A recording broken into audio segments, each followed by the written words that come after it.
नमस्कार आपण माने भी जणे जणे उपभोक्ता ही राशन कार्ड पे आपण मान कले खुशी खबर ओडिशा सरकार जेंटा की राशन कार्ड डेडलाइन इक्वासी अवधि अक्टोबर 31 तारिख थिला सेडा चेंज करी ओडिशा सरकार नवेम्बर 31 तारिख बढ़ाई दीछन आपण डिसेंबर 31 तारिख भितर इक्वासी करि पारबे। तो देखन सरकार कहितले जेन माने इक्वासी नि करबे से माने राशन कार्ड रु बात पड़बे से के राशन कार्ड थिले भी से के राशन सामग्री दिया बंटन नि करा जाउली घोषणा करथिले। आपण माने जेन माने 15 लाख हिताधिकारी रही जाइछन जेन माने इक्वासी नि करबार से राशन कार्ड हिताधिकारी आसी करी निजर ग्राम पंचायत रे जाई करी से माने इक्वासी करि देले से माने आगामी तांकर इक्वासीटा तांकर कार्डटा राशन कार्ड सामग्रीटा से माने पे पारबे। चलून आज पेपरटा देखि देमा। कोन संवाद पेपर लिखाइ छै इक्वासी हिताधिकारी को पई खुशी खबर डिसेंबर 31 सुधा करि पारिबे इक्वासी। आपण डिसेंबर मास 31 तारिख सुधा इक्वासी करि पारबे। कोनोसी कारण रो ए पर्यंत इक्वासी कराई नथिबा पारि नथिबा हिताधिकारी माने आसंता डिसेंबर 31 तारिख सुधा निकटस्थ खाउटी सुलभ मूल्य दुकान बा राशन कार्ड परिचालना केंद्र जाई निज आधार कार्ड युक्त इक्वासी कराई पारिबे। निजर ग्राम पंचायत के जेबेरी से माने किबा खौटी सामग्री जेना आपनकर सोसाइटी अछि सेना के भी जेकरी आपण इक्वासी करि पारबे। सरकार खाद्य सुरक्षा योजना रे शामिल थिबा हिताधिकारी मानक पई खुशी खबर आसीछि।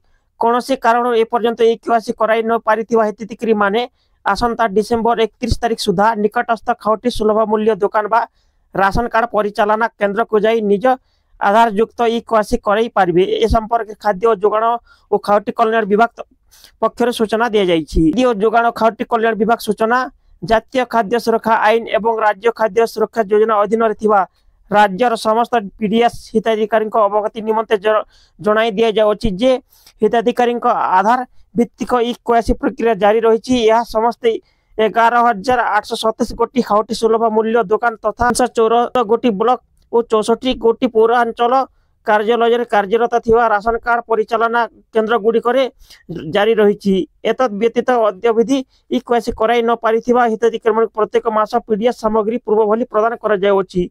कोनोसी योग्य हिताधिकारी इक्वासी होई नथिबा कारण खाद्य सुरक्षा वंचित करा जाई नाही। प्रक्रिया आसंता डिसेंबर 1 तारिख पर्यंत चालू रहिबो। राशन कार्ड नै जोगाण मंत्री कृष्णचंद्र पात्र अक्टोबर मास रे कहिथिले जो माने निजर इक्वासी करि नाहंती से माने आसंता मास आउ चावल मिलिबोनी। केंद्र सरकार इक्वासी को बंद करिसंती माने इक्वासी न करी मध्य चावल पाउछंती। आसंता मास रे यहाक बंद कर दिया जीव। गत 7-8 मास धरि केवासी प्रक्रिया चालू थिला बढ़िवार नाही। केंद्र सरकार जदि इक्वासी अवधि बढ़ाइबे ताहेले राज्य सरकार मध्य ए अवधि को वृद्धि करिवे।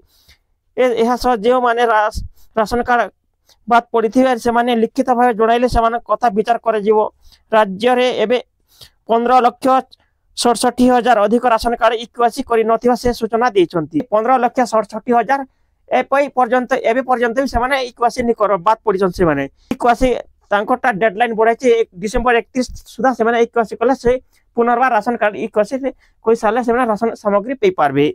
उल्लेखयोग्य जे गत सेप्टेम्बर 30 तारिख इक्वासी करिवार शेष तारिख रहितिला। केंद्र सरकार यही प्रक्रिया को बंद कर दैछंती। बीजेपी सरकार समय रे अनेक भूत हिताधिकारी चावल उठैथिबा नै अभियोग होई आसुतला। बीजेपी सरकार क्षमता को आसीबा परे अयोग्य हिताधिकारी बात देबा पई धरपकड़ आरंभ होइतिला। राज्यर लक्षाधिक लोक इक्वासी न करिया पछरे अनेक कारण रहिछि। अयोग्य हिताधिकारी धरा पड़िबा भय रे इक्वासी करू नाहंती।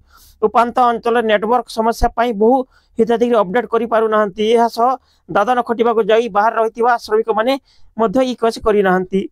देखन जेन माने राज्य बाहर अछन जेन माने दादन खटि जेछन से माने वर्तमान भी एबे सुधा भी से माने राशन कार्ड इक्वासी करि नि परबार। जेन माने जदि भी भूत हिते करी अछन जेन माने तांकर क्षमता थई करी भी से मानकर तांकर ठीक थई करी भी से माने चल पीडीएस चल उठछन से माने भी सेति लै भय रे जेंडा सरकार तरफ कहबा के जोछन से माने भी चाकरी बाकरी थई करी भी तांकर जमी बाड़ी भल थई करी भी से माने गरीब लोकर चावल के से माने उठछन बोले कहौ सेति लै इक्वासी करबा नि करबा कहउचे। तो हमर अनुरोध रहला जेन हमर पीडीएस जेंटा कि राशन सामग्री जेन उपभोक्ता माने अछन से माने भल हवा आपण डिसेंबर 31 तारिख सुधा इक्वासी करि नन आपण लै बहुत सुविधा और बहुत खुशी खबर। हमर वीडियो जदि आपण माने पसंद आस्ते हमर वीडियो को लाइक कमेंट शेयर करूँ। हमर चैनल सब्सक्राइब करूँ। धन्यवाद नमस्कार।